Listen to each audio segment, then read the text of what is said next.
This lesson covers creating a PowerShell desired state configuration script. I'm using the PowerShell integrated scripting environment, which I recommend as it features things like IntelliSense to help me complete the code I write. The first component to a desired state configuration is the configuration switch. So this keyword actually tells it this is part of a desired state configuration. This is actually a function. So I give a name to my new configuration, so my test file config. I then, for each node I wish to have a configuration for, I have a node block. Now I can list multiple server names in here if I wish.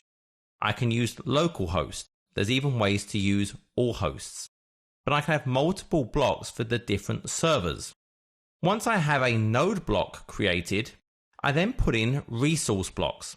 So a resource block uses some of the DSC providers. For example, I could use the Windows feature provider to say web server must be present, but I have this commented out. In my example, I'm using the file provider, and I've called it my file example. So mine says it must be present. It's of type directory instead of the default, which is file. I'm telling it to recurse all subdirectories, and then I'm specifying a source path and a destination path.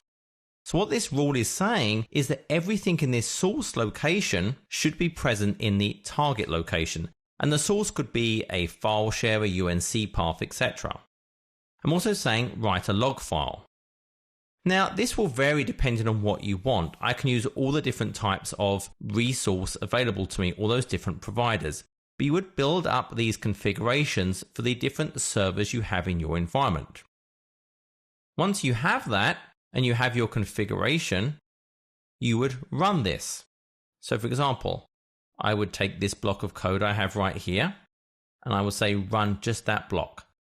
So it has now created this as a function called myTestFileConfig. And what that has actually done, if I look in my current folder, it will have actually created a folder called myTestFileConfig into which it has created a MOF file. This is actually how desired state configuration is managed and actually authored. I don't have to use PowerShell to create these. I could use an editor. For example, I can edit this file manually. And I can see here are the various rules it's invoking. These are those provided that it's calling as part of this. So you'll end up with a MOF file. So what I have right in here is I talked about those three phases. I have the authoring phase, which is what I just did in here. Once I've done that, you have the staging phase. This is when I ran that function, it created the MOF file. I have now staged it. The next part would be to actually deploy this to a server, but I will save that for the next lesson.